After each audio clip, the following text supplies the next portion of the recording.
오늘은 또 시간이 시간인 만큼 저희들이 물론 강의 시작하면서 시작 기도를 하겠지만은 우리 세월호 희생자들 또 그리고 유족들을 위해서 함께 기도하는 마음으로 그렇게 시작 기도했으면 합니다. 이렇게 기도하고 시작하겠습니다.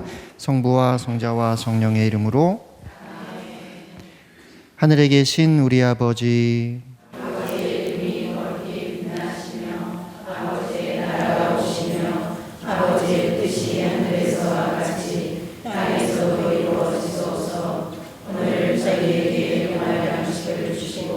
저희에게 잘못한 일을 저희가 용서하오니 저희 죄를 용서하시고 저희를 유혹에 빠지지 않게 하시고 악에서 구하소서.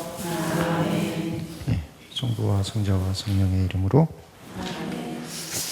강의에 앞서서 시기가 시기인 만큼 저한테 굉장히 인상적인 그림인 것 같아요. 제가 이렇게 인터넷 사이트를 이렇게 한번 젊은 친구들이 보라 그러는 것들이 있어서 한번 돌아보다가 석정현이라는 분이 그린 그림인데, 이제 하늘나라 바닷가에서 세월호 아이들이랑 그죠?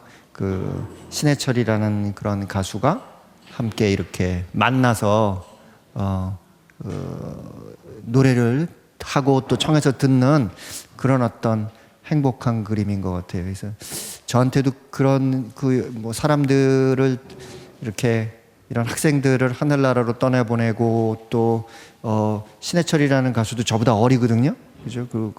어린 아직도 많은 그런 활동을 할 수 있는 이런 가수의 어떤 죽음의 소식을 듣고 이러면서 마음이 조금 이렇게 좀 우울할 수 있는 그런 어떤 시간이었는데, 이 그림을 보면서 저한테는 굉장히 큰 위로가 됐던 것 같아요. 이게 어떤 예술이 갖고 있는 힘인 것 같아요. 그렇죠? 우리가 노래라든지 그림이라든지 그런 예술 활동이 인간에게 줄 수 있는 큰 그런 위로가 아닌가 싶습니다. 그래서 오늘 요 그림에도 등장하는 신해철이라는 가수가 마지막에 살아있을 때는 유명하지 않았는데 죽음을 맞이하면서 유명해진 노래가 있어요. 민물장어의 꿈이라는 노래를 들어보셨나요? 조금 놀랐어요. 왜냐하면 민물장어의 꿈이라는 노래의 가사가 마지막에 이렇습니다. 저 강들이 모여드는 곳, 성난 파도 아래 깊이 한 번만이라도 이룰 수 있다면 나 언젠가 심장이 터질 때까지 흐느껴 울고 웃으며 긴 여행을 끝내리.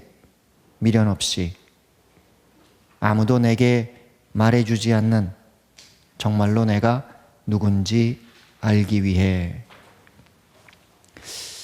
예, 가사의 내용이 그죠?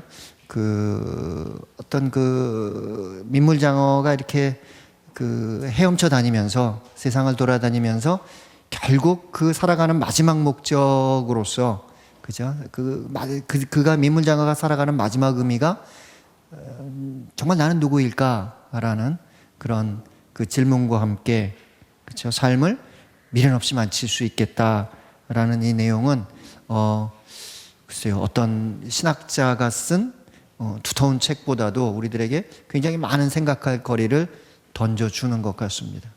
지금 저희가 함께 읽고 있는 탄출기 15장 의 내용, 거기에 나오는 모세의 노래도 결국은 그 노래를 통해서 또 노래 안에서 이스라엘이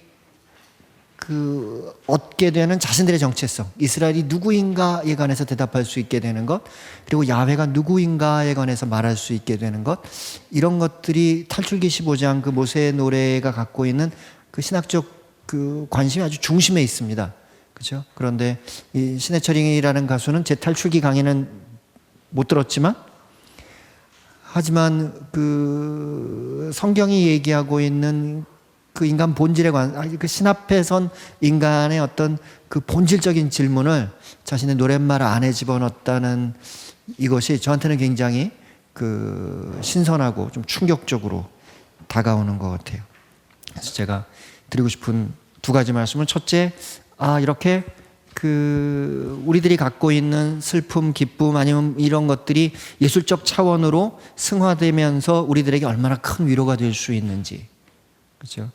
그리고 우리들이 살아가면서 하는 그런 몸짓 하나, 말 한마디 하나가 우리 주위에 있는 많은 그런 고통스러운 사람들, 힘든 사람들에게 또 얼마나 위로가 될 수 있는지, 뭐 이런 것들 저희들이 좀 함께 생각해 볼 수 있겠다라는 것. 그리고 그것들의 중심, 그 모든 것들의 이런 신학적인 또는 철학적인 또는 인문학적인 그 모든 것들을 관통하는 그와 같은 주제로서 이런 많은 삶의 체험들을 통해서 우리가 누구이고 하느님이 누구인지를 말할 수 있기를, 우리가 알게 되기를, 깨닫게 되기를 바라는 그것이 우리들의 신앙의 여정이기도 하다는 그런 두 가지 말씀 드리고 싶습니다. 좀 진지한 그림이고요. 조금은 가벼운 그림도 하나 보여드렸으면 해요. 예수님이 부활했는데 부활한 현장에 이제 뭐 사도들이랑 추종자들이 딱 갔는데 부활하는 모습을 담고 싶은 거예요. 그러니까 이제 딱 사진기를 이렇게 들이대는 거죠. 그래서 예수님이 나오다 깜짝 놀랐어요. 오, 이거 뭐야? 그리고 글쎄, 사실 의견이 두 가지가 있습니다. 이렇게, 이건 성경의 내용은 아니죠. 그죠? 그런데 성경의 내용을 조금 이렇게 너무 지나치게 시화하는 거 아니냐라는 어떤 부정적인 그런 그런 평가도 있고, 그렇죠? 유럽 역사를 아주 시화한 뭐 우리나라에서 상영됐습니다만 아스테릭스라는 그런 만화 있거든요. 그죠? 그런 것들이 과연 역사를 전달하는 올바른 방법인가? 또는 뭐 그런 비판도 할 수 있겠죠. 우리 TV에서도 보면 역사적 소재를 갖고 있는 드라마 같은 거를 만들죠.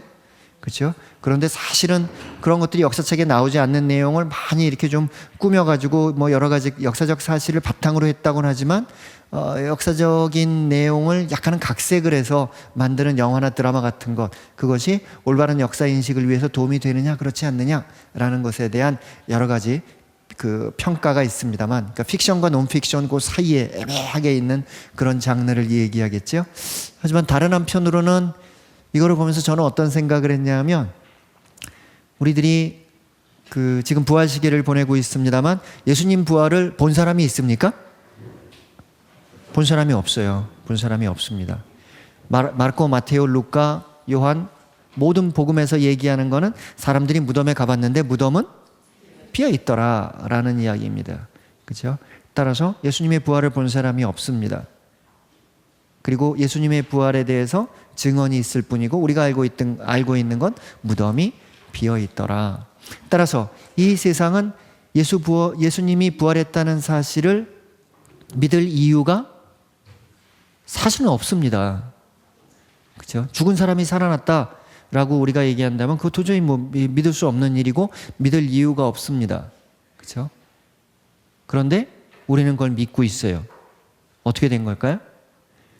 우리가 아까도 말씀드렸지만 우리가 다 이상한 사람들이든지, 그렇죠? 우리가 다 이상한 사람들이든지 아니면은 누군가가, 그렇죠? 자신의 삶을 통해서 예수님이 부활했다는 걸 우리에게 보여준 겁니다. 그래서 복음서에 보면 자주 그런 말이 등장합니다. 너희는 이 모든 일들의 증인이다. 그죠? 이 모든 것을 세상에 증거하면서 살아야 된다. 우리가 예수 부활의 신앙을 지금까지 갖고 있다는 것은 어떤 뜻입니까? 누군가가 자신의 삶을 바쳐서 예수 부활의 증인이 되는 삶을 살아왔다는 것을 뜻합니다. 그죠? 그럼 다시 조금 바꿔 얘기한다면은 어떤 얘기가 되겠습니까? 우리가 그렇게 살지 않는다면 우리 다음 세대가 예수님이 죽고 부활했어 라는 것을 믿을 이유가 없다는 겁니다. 이제 누구 차례가 된 겁니까? 이제 우리 차례가 된 겁니다. 더욱이 죽었던 사람이 부활했어 이걸로 끝나는 것이 아니라 예수 부활의 메시지는 뭡니까?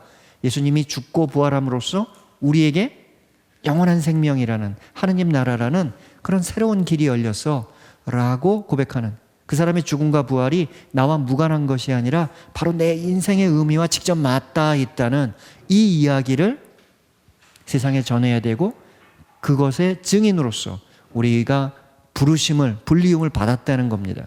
그래서 그것이 우리가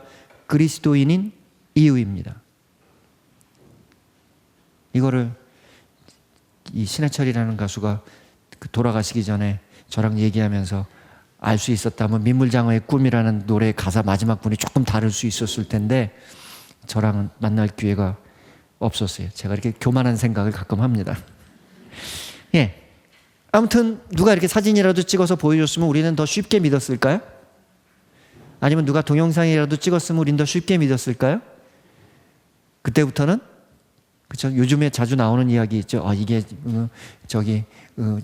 진짜 그거냐 아니면 만든 사진이냐 만든 뭐 이런 식의 이상한 논란으로 또 시작이 될 겁니다. 따라서 사진이 있느냐 없느냐 동영상이 있느냐 없느냐 그거에 대한 증거가 있느냐 없느냐라는 것이 문제가 아니라 더 중요한 것은 그 부활을 체험한 사람답게 살아가는 그리스도인들이 있느냐 없느냐 하는 것이 질문의 중심에 있다는 것에 대해서 우리들이 함께 조금 진지하게 우리 자신들을 성찰해 봅시다. 예, 이렇게 마이크만 잡으면 제가 이렇게 그 설교를 하는 습성이 있어요. 지난 시간에는 우리가 13절까지 봤습니다. 오늘은 이제 14절부터 보게 될 텐데요. 14절, 15절은 내용상 연결되는 부분이라서 하나로 묶었습니다. 여러분들 프린트물을 보시면 내용이 이렇습니다. 직역을 했는데요. 민족들은 듣는다. 그들은 전율한다. 고통이 사로잡는다. 필리스티아의 주민들을. 이제 당황한다. 에돔의 족장들은, 모압의 수령들은 전율이 사로잡는다. 절망한다. 모든 가나안 주민들은. 14절 15절의 내용입니다. 따라서 여기서는 이집트에 관해서 얘기하고 있는 것이 아니라 다른 민족들에 관해서 얘기하고 있는데, 이 민족들은 이스라엘이 갈대바다를 건너고 나서 약속의 땅으로 가는 도중에 만나게 되는 그와 같은 민족들의 명단과 거의 일치하고 흡사합니다. 정확히 일치하는 것은 아닙니다만, 오경의 다른 부분과 역사서에서도 보면 타민족들이 이스라엘에게 일어난 야훼의 권능에 대해 들었다는 진술이 발견됩니다. 탈출기 18장, 민수기 22장부터 24장, 신명기 2장, 여호수아기 2장, 5장, 9장, 사무엘전서 4장. 그리고 그들이 그 얘기를 듣고 전율합니다. 그렇죠? 여러분들 옛날에 그 징기스칸이 몽고에서부터 그렇죠? 이렇게 그 세력을 펼쳐 나갈 때, 그죠? 그 유럽에 있는 사람들이 그걸 굉장히 듣고 무서워했었습니다. 그죠? 그런, 야, 이거 우리까지 이제 곧 닥쳐올 텐데, 그죠? 그 두려움, 그것이 이제 문제인 거죠. 그죠? 그 두려움에 빠지게 되면 어떻게 될까요? 싸우기도 전에 지는 겁니다. 그죠? 많은 그 사람들이 실제로 데이터를 놓고 얘기하면은 불 같은 거 이렇게 났을 때, 아니면 어떤 사고가 일어났을 때 사고 때문에 죽는 사람보다 그 패닉에 빠져서 죽는 그와 같은 사람들이 더 많이 있다는 이야기를 자주 듣게 됩니다. 따라서 여기서 말하는 그들의 전율, 그들은 이스라엘과 만나기도 전에 미리 무서워하는 거예요. 미리 지고 들어가는 거예요. 그렇죠? 그런 유사한 어감을 지니는 일련의 동사가 이 14, 15절에서 연속적으로 나열됩니다. 듣다, 전율하다, 사로잡다, 당황하다, 절망하다, 이와 같은 동사들이 사용이 됩니다. 그리고 나서 두 번째 줄, 고통이 사로잡는다 필리스티아의 주민들을. 고통이라는 단어가 등장하는데요. 고통, 인간이 겪을 수 있는 가장 큰 고통은 뭘까요? 여러분들이 지금까지 살아오면서 가장 큰 고통은 언제였습니까? 여러분들이 받아본 육체적으로 가장 큰 고통은? 맞습니다. 아기 낳을 때입니다. 그렇죠? 정답이라서 그래요. 여기서 얘기하는 고통, 히브리 말로도 히브리 말 단어의 그 고통이라는 것이 얘기하고 있는 1차적인 의미가 뭐냐 하면 산고입니다. 분만의 진통입니다. 그러나 이 문맥에서는 큰 두려움 앞에서 경련한다는 뜻으로 뭔가 이렇게 떠는 거예요. 그렇죠? 너무 아파서, 너무 고통스러워서. 그렇게 이해할 수 있고, 앞선 내용에서 14절 첫 번째 부분에서 14절 A에서는 전율한다라고 했는데 14절 B에서는 고통이 사로잡는다 했으니까 이제 전율하고 약간 떨다가 두 번째 B로 와서는 더 많이 덜덜덜덜 떠는 그와 같은 내용입니다. 상승하고 있는 겁니다. 그렇게 고통이 사로잡는 대상은 필리스티아의 주민들입니다. 근데 문제가 있어요. 왜냐하면 이 모세가 그 이집트를 탈출하는 그와 같은 것이 언제인지는 모르겠지만 아마도 추정컨대 주전 14세기 정도가 아닐까 이제 추정을 하는데, 근데 그때는 필리스티아인들이 아직 팔레스타인 가나안 지역에 들어오지 않았을 때예요. 팔레스타인인들이 필리스티아인들이 가나안 지역에 들어온 것은 주전 12세기경의 일이고, 그들은 본래 그 지역의 주민들이 아니라 크레타 지역에서 배를 타고 글로 온 것 같아요. 어떤 연유인지는 모르겠지만. 그리고 아직 가나안 지역에서는 철을 가지고 쇠를 가지고 무언가를 만들 수 있는 그와 같은 시기가 되지 않았고, 필리스티아인들은 철을 다룰 줄 알았어요. 그래서 필리스티아인들은 전쟁을 무기가 달랐던 겁니다. 필리스티아인들과 그 가나안 사람들 또는 유다 민족들이 처음에 필리스티아인들과 전쟁을 할 때는 무기 자체가 달랐던 겁니다.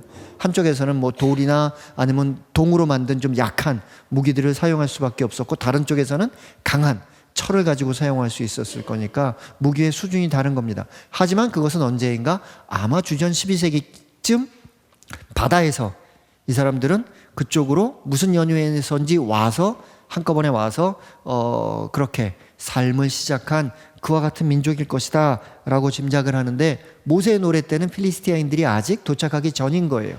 따라서 이 노래는 그들이 이집트를 탈출하고서 바로 만든 노래가 있었다면 그 노래가 이 노래의 어느 한 부분이겠지만, 우리가 지금 보고 있는 탈출기 15장의 그 노래는 필리스티아인들이 적어도 필리스티아인들을 체험한 그런 유다 민족이 나중에 자신들의 체험을 역으로 반영한 것으로 볼 수밖에 없습니다.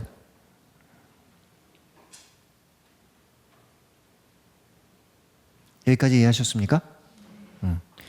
여러분들은 정말 대단한 것 같아요. 대단한 것 같아요. 이렇게 어려운 내용을 그냥 한 2줄 설명해 드리니까 딱 알아들으세요. 15절에서 언급되는 에돔에 대해서도 모호한 점이 있습니다. 여기서 15절에서는 이제 당황한다, 에돔의 족장들은 이렇게 나오거든요. 근데 에돔에 관한 진술이 성경에서, 특히 오경에서 일관성이 없어요. 예를 들어 신명기 2장을 보면 창세기 36장, 에돔은 창세기의 그 이야기를 전제로 하면 누구의 후손들입니까? 에사오의 후손들입니다. 그리고 하느님께서는 그 에사오의 후손들에게 땅을 주시는 이야기가 창세기 36장에 나와요. 따라서 하느님이 에사오의 후손들에게 내가 땅을 주었기 때문에 너희는 이제 이집트를 떠나서 가나안 지역으로 가는 그 사람들은 에돔의 땅을 차지할 수 있을까요? 아니면 차지해서는 안 될까요? 차지해서는 안 됩니다. 왜냐? 그건 하느님의 뜻이니까. 그렇죠? 야훼의 뜻이니까. 그러니까 에돔을 비켜 지나갑니다. 그게 신명기 2장이 전하는 내용입니다. 반면에 정말 에돔 지역을 지나가는 이야기를 전하는 민수기 20장에서는 이스라엘이 우리가 에돔 지역을 지나가게 해주십시오. 그러니까 에돔 임금들이 지나가게 해줬을까요? 아니면은 그러면 안 된다고 얘기했을까요? 안 된다고 얘기합니다. 그것도 굉장히 거칠게 얘기합니다. 너희 금발 보면 죽을 줄 알아? 뭐 이런 식의 거친 이야기를 합니다. 따라서 이스라엘이 그것을 비켜가는, 따라서 이스라엘이 에돔 지역을 비켜간 것은 동일한 진술이지만 평화롭게 지켜갔느냐 비켜갔느냐 아니면은 굉장히 갈등을 겪으면서 비켜갔느냐 하는 것은 약간 톤의 차이가 있는 겁니다. 신명기 2장과 민수기 20장은 그런 면에서 차이가 나고, 더군다나 에돔의 족장들은 당황하지 않았지요. 그리고 뭐라고 얘기합니까? 좀 전에 말씀드린 대로 너희 금밟지 마. 금발 보면 혼날 줄 알아.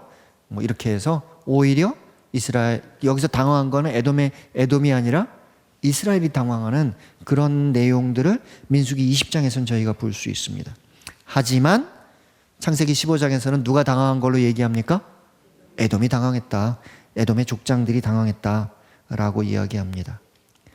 여기서 족장으로 번역된 단어가 있습니다. 히브리 말로 알루프라는 단어가 사용이 되는데요. 히브리 말로 알루프라는 단어는 우선 숫자를 얘기하는 그 히브리 말 단어 엘레프라는 1000이라는 숫자를 얘기하는 단어와 같은 어근을 갖고 있는 것 같아요.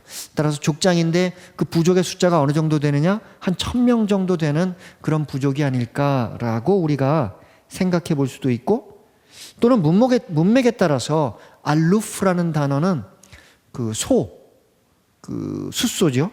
그 황소를 그 뜻하는 그런 의미로 해석될 수도 있습니다. 시편 144편 집에서 38편 같은 데 보면은 그와 같은 해석이 가능한 대목들이 등장합니다. 따라서 무언가 1000명 정도 되는 부족의 대표자인데, 족장인데, 그런데 아마 여러분들 왜 옛날 무슨 영화 같은 거 보시면은 장군들이 그 짐승 모양의 그런 투구 같은 거를 쓰고 전쟁에 나오지 않아요? 근데 아마 에돔의 족장들은 그 소 모양의 그와 같은 어떤 투구를 쓰지 않았을까라는 걸 우리가 좀 상상해 볼 수 있습니다. 그 밑에 등장하는 모압의 수령이라는 말이 등장하는데요. 이 수령이라는 말은 히브리 말 아일에서 나왔는데, 이 아일이라는 말은 또 본래 그 순양을 뜻합니다. 양, 그 뿌리 있는 순양을. 따라서 이 모압의 수령들은, 에돔의 족장들이 그 황소 모양의 투구를 썼다면은 모압의 족장들은 아마 순양 모양의 머리 모양의 그런 투구를 쓰고 싸움에 그 나온 그런 그림을 우리가 상상해 볼 수 있을 것 같아요. 하지만 이건 어떤 그림이 발견됐다든지 고대 벽화에서 뭐가 발견됐다든지 하는 그것은 아니고 그냥 그런 단어의 유사성을 가지고 저희들이 한번 상상해 볼 뿐입니다. 15절 B, 절망한다 모든 가나안의 주민들은. 여기서 절망한다는 건 어떤 뜻이냐면은요, 이건 내면적인 표현보다도 우선 그 외면적으로 어떤 거를 뜻하냐면은 흔들리면서 안정된 상태를 유지하지 못하는 겁니다. 즉 여러분들이 책상 위에 올라가 있는데 누가 그 책상 밑을 흔들면 어떻게 되겠어요? 불안하겠죠. 그죠? 그리고 막 중심을 잃겠죠. 그런 어떤 상황을 우리가 생각해 볼 수 있습니다. 아무튼 여기서 가나안 주민들이 굳건히 버티지 못하고 절망에 빠지는 것이 묘사되어 있다라고 우리가 이 대목을 이해하면 되겠습니다. 그런데 그 앞선 대목에서는 에돔의 주민들이 아니라 에돔의 족장들, 그리고 모압의 주민들이 아니라 모압의 수령들이라고 얘기해 놓고 여기서만 가나안 주민들이라고 보는 게 좀 이상하다라고 생각을 해서 어떤 사람들은 몇몇 그런 주석가들은 이걸 가나안의 주민들이 아니라 가나안의 하여튼 뭐 어떤 지도자로 이것을 보아야 되지 않겠느냐, 가나안의 수장들로 번역해야 되지 않겠느냐라는 주장들도 있습니다. 그렇게 실제로 번역할 수 있는 텍스트가 여기뿐만 아니라 이사야서 10장, 아모스 1장 등에 등장합니다. 그리고 특히 여기서 가나안 주민들이 아니라 어떤 수장들이라고 볼 수 있지 않을까라는 것을 짐작하게 하는 또 한 가지 증거는 여호수아기 5장입니다. 이스라엘 자손들이 요르단을 다 건널 때까지 주님께서 그들 앞에서 그 물을 마르게 하셨다는 소식을 듣고 요르단 건너편 서쪽에 있는 아모리족의 모든 임금과 바닷가에 있는 가나안족의 모든 임금의 마음이 녹아내렸다. 그들은 이스라엘 자손들 앞에서 용기가 나지 않았다. 여기서도 이제 주민들이 아니라 임금에 관한 이야기를 구체적으로 하고 있는 그런 증거를 우리가 볼 수가 있습니다. 이 문제에 관해서 여기서 등장하는 네 민족, 필리스티아, 에돔, 모압, 가나안, 이 네 민족에 관해서는 조금 후에 다시 한번 좀 다른 관점에서 좀 짚어보도록 하겠습니다. 16절, 공포와 불안이 그들 위로 떨어진다. 당신 팔의 위대함 안에서 그들은 돌처럼 적막하다. 야훼여, 당신의 백성이 지나갈 때까지, 당신이 획득한 그 백성이 지나갈 때까지. 공포와 불안이 그들 위로 떨어진다. 그렇죠? 공포와 불안, 마치 어떤 그 돌멩이처럼 아니면 뭐 어떤 그 커다란 그 어떤 그 무기처럼 위에서 떨어지는 겁니다. 여기서 그들이란 이스라엘이 약속의 땅으로 가기 위해 지나가야 하는 지역의 사람들입니다. 따라서 그 앞에서 얘기한 필리스테의 주민들, 에돔의 족장들, 모압의 수령들, 가나안 주민들을 한꺼번에 그들이라는 대명사로 받고 있다고 이해할 수 있습니다.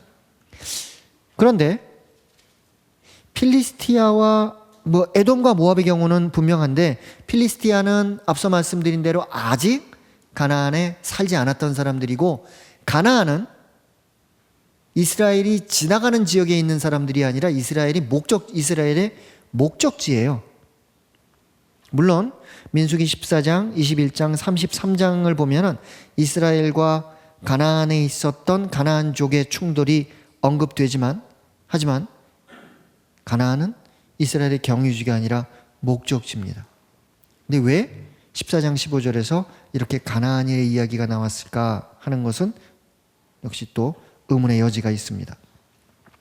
공포와 불안, 이거는 중복돼서 사용된 그 우리말 문법에서 저도 잘 요번에 이 원고를 준비하면서 제가 발견한 단어인데요.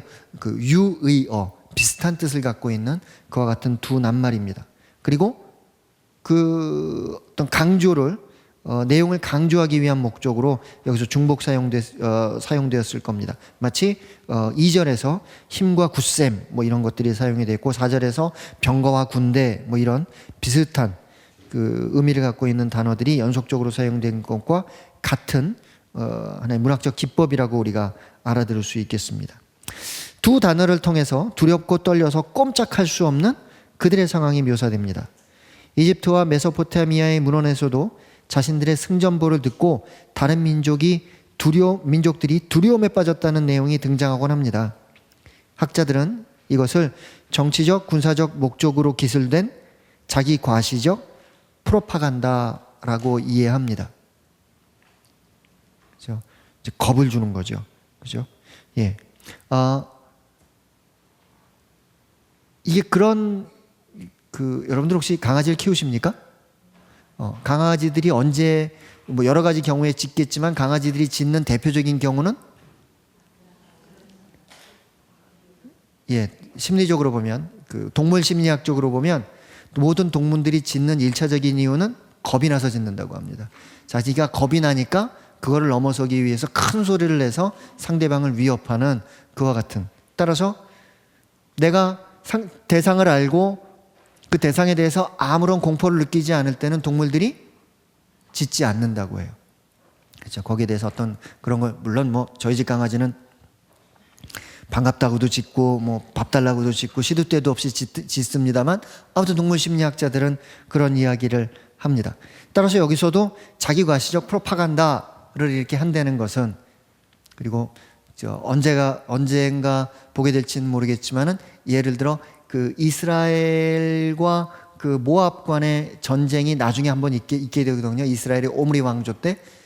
그러면은 그 전쟁에 대한 기록이 구약 성경에도 나오고 모압에 있는 그 모압 스텔라, 그 커다란 돌판에도 그 전쟁에 관한 기록이 나와 있는데, 그 기록상으로는 뭐라고 되어 있냐면 그 전쟁을 했는데 이스라엘도 이겼다 그러고 모압도 이겼다 그래요. 우리의 관점으로 보면 따라서 비겼구나라고 생각할 수 있는데, 둘 다 자신들이 승리했다는 그와 같은 이야기를 전합니다. 그렇죠? 뭐 옛날에 그 과거에도 보면 그 저희 어머니도 그런 말씀을 하시는데, 일본이 항복하기 전날까지, 그죠? 그 일본 사람들 또는 우리나라에 있었던 그 일본의 그 제국주의 그 억압 아래에 있었던 그 한반도의 사람들은 일본이 망할 거라는 생각을 하지 않았다는 겁니다. 그렇죠? 독일도 2차 세계대전에서 마지막 그 항복을 할 때 그 전날까지도 독일 사람들은 자신들이 전쟁에서 계속해서 이기고 있는 줄로 알았다는 겁니다. 따라서 전쟁을 하는 사람들은 어떤 이야기를 하는 거죠? 계속 자기 국민들을 속이는 겁니다.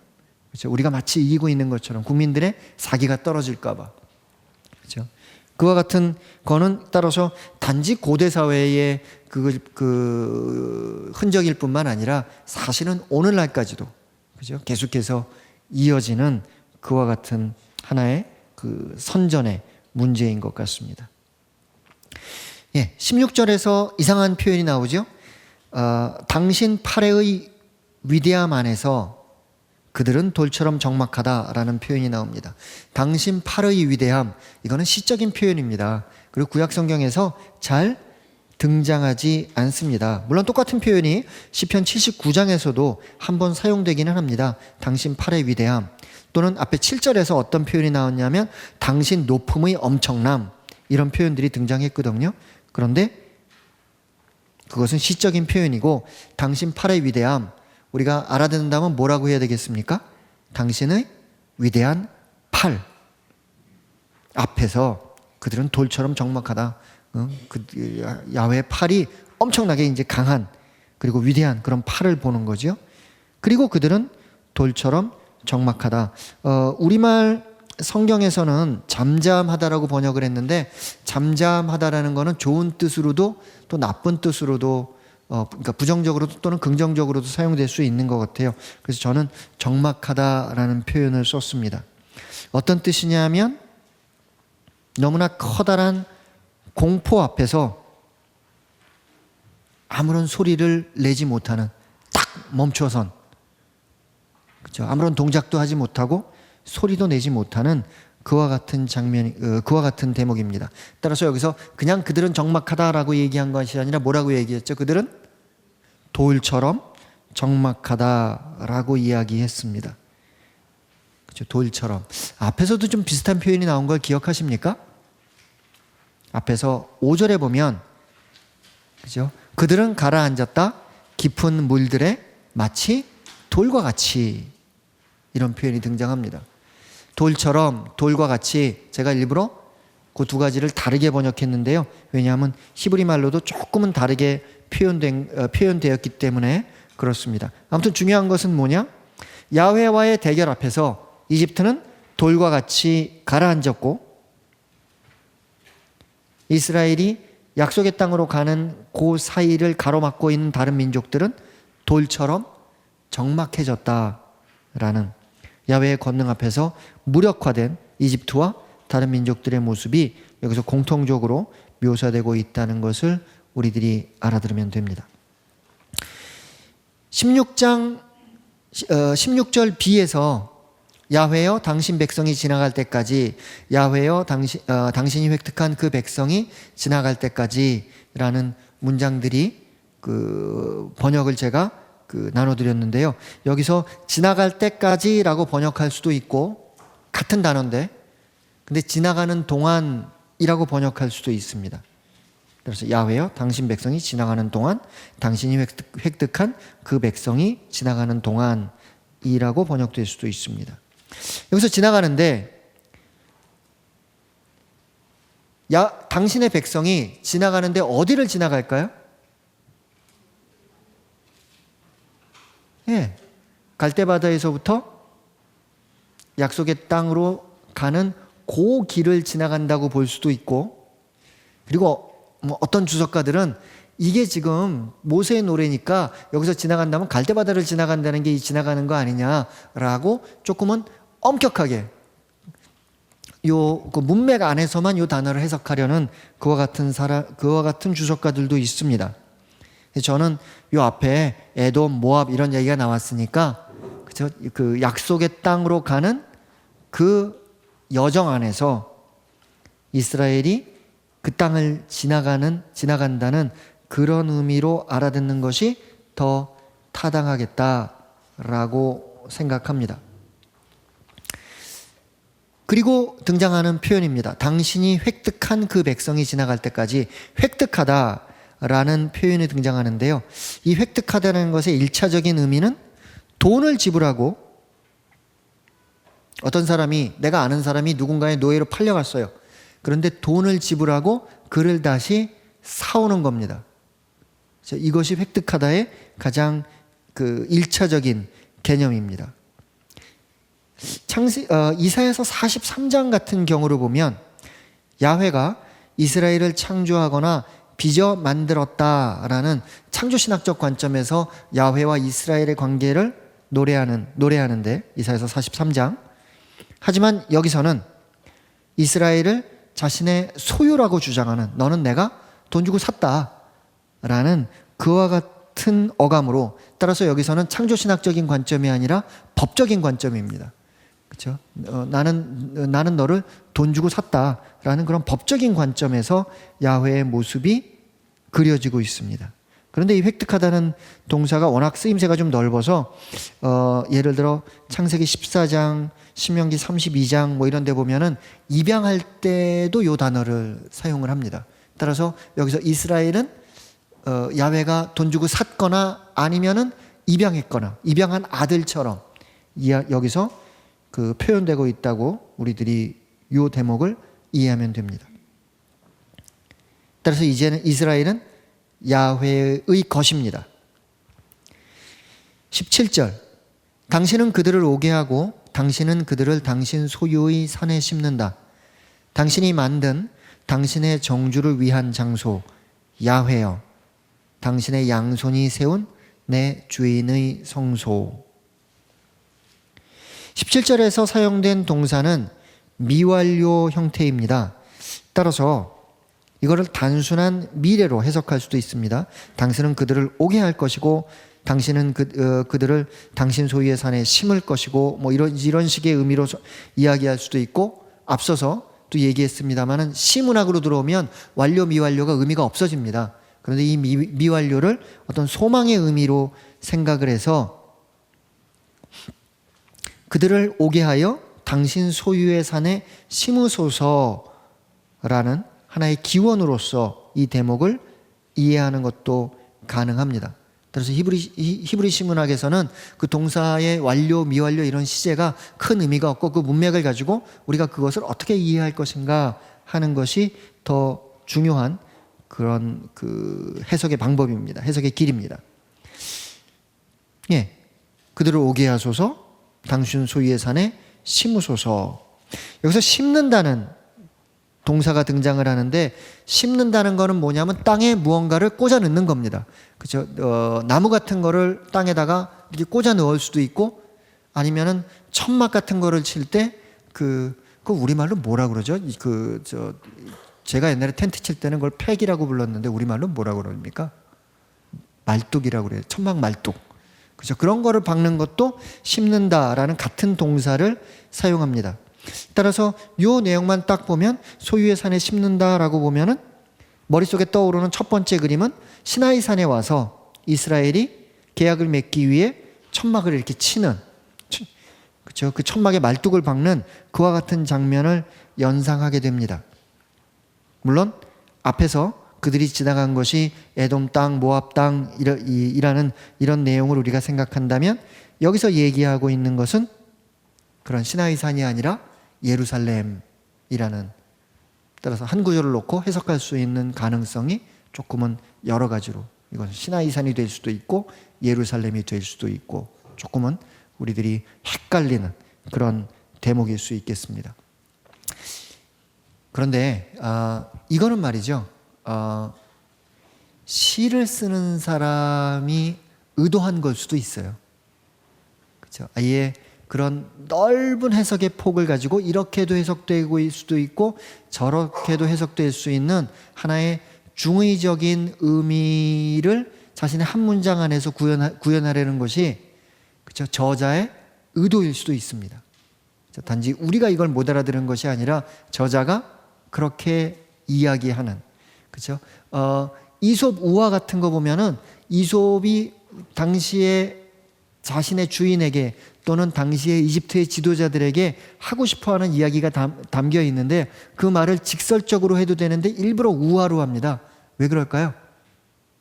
그것이 갖고 있는 다양한 해석의 가능성, 그 폭을 유지하려는 겁니다. 그걸 통해서 이솝, 그 우화를 지은 사람이 얻는 방법이 있어요. 왜냐? 나중에 누군가가 와가지고 임금이 파라오가 와서 아니면 경찰이 와서 너 이거 이렇게 해서 왕을 모욕하려는 목적으로 이거 지었지? 그러면 이솝은 뭐라고 얘기할 수 있겠습니까? 아닌데요? 나는 그냥 재밌어서 그냥 썼는데요? 그런 거 아닌데요?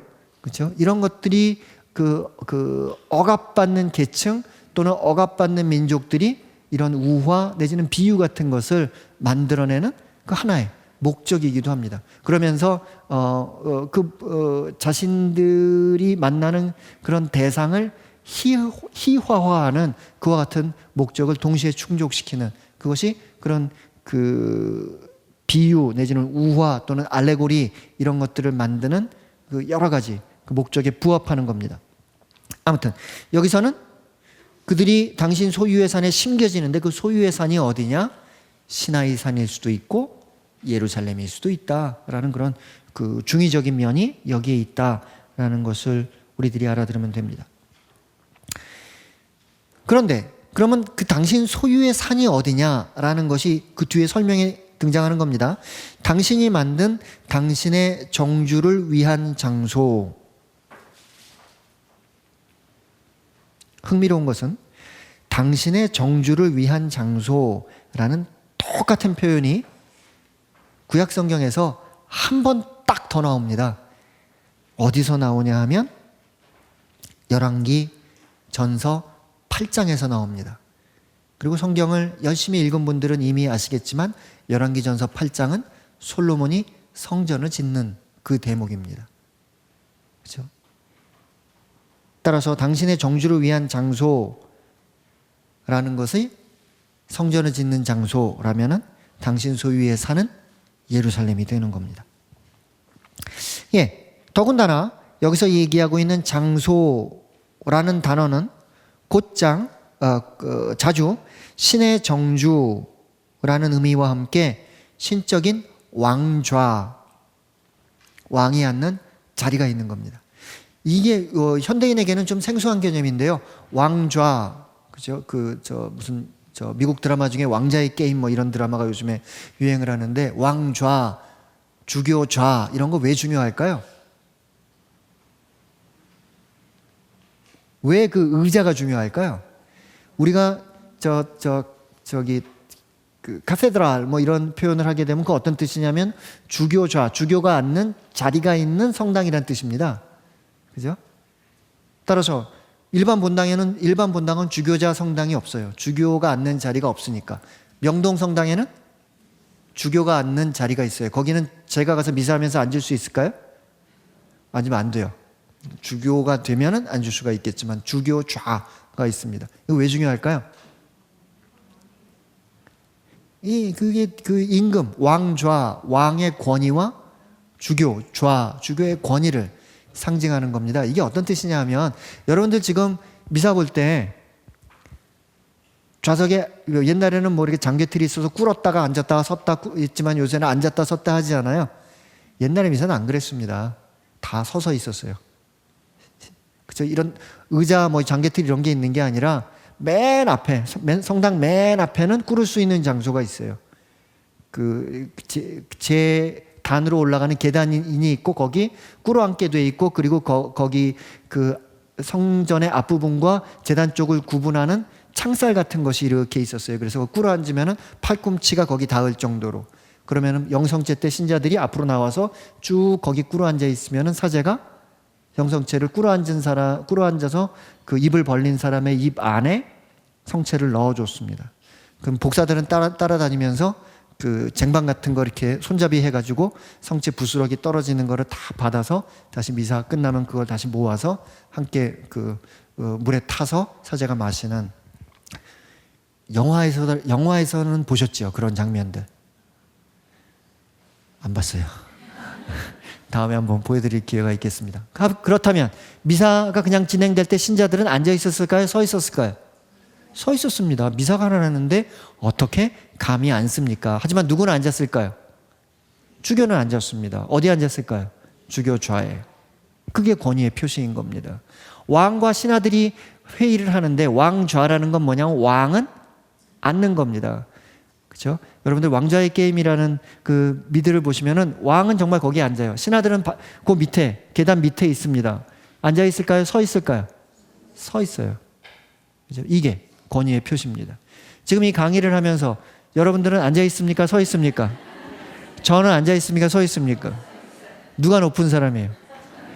앉아 있는 사람이 높은 사람들인 거예요. 아무튼 여기서 그 장소라는 말이 쓰였다는 것은 꼭 그 의미는 아니지만 자주 신적 왕좌와 연관되는 그와 같은 표현, 그와 같은 그 문장들과 그 함께 등장하곤 합니다. 예를 들어 시편 9장, 89장, 93장, 97장, 이사야서 18장과 같은 내용들 우리가 여기서 알아볼 수가 있습니다. 고대 세계에서 왕국은 곧 임금의 정주처를 중심으로 형성되었습니다. 그렇죠? 아시리아의 수도는 어디입니까? 아수르입니다. 나중에 니니베로 가지만은 수도가 왕이 살고 있는 왕의 궁전이 그 팔라스트가 그렇죠? 그런 팰리스가 어디 있냐면 아수르에 있으니까 그 나라의 이름이 아시리아가 되는 겁니다. 임금이 살고 있는 그 수도가 바빌론이니까 그 나라의 이름이 바빌로니아가 되는 겁니다. 이스라엘 경우는 특이해요. 예루살렘에 그 다윗의 왕좌가 있었음에도 불구하고 왕궁이 있었음에도 불구하고 이름은 뭐 유다 또는 이스라엘 이런 이름으로 불리는 이스라엘은 좀 특이한 경우입니다만 대부분 그 왕의 자신의 왕궁이 어디 있느냐 그리고 왕이 섬기는 그 신의 신전이 어디 있느냐라는 그 폴리스를 중심으로 그 도시를 중심으로 그 왕국 전체의 그런 이름과 왕국 전체의 그런 그 지리적인 위상이 결정이 되기 마련입니다. 예. 그런데 여기서는 왕좌가 아니라 야훼 하느님이 머무시는 곳이죠. 따라서 여기서 야훼는 마치 임금처럼 임금이 자신의 왕국을 건설하기 위해 왕궁을 짓고 왕국을 건설하기 위해 왕궁을 짓고 그 안에 자신의 왕좌를 마련하는 듯한 그와 같은 그림으로 따라서 여기서는 야훼는 한 명의 임금처럼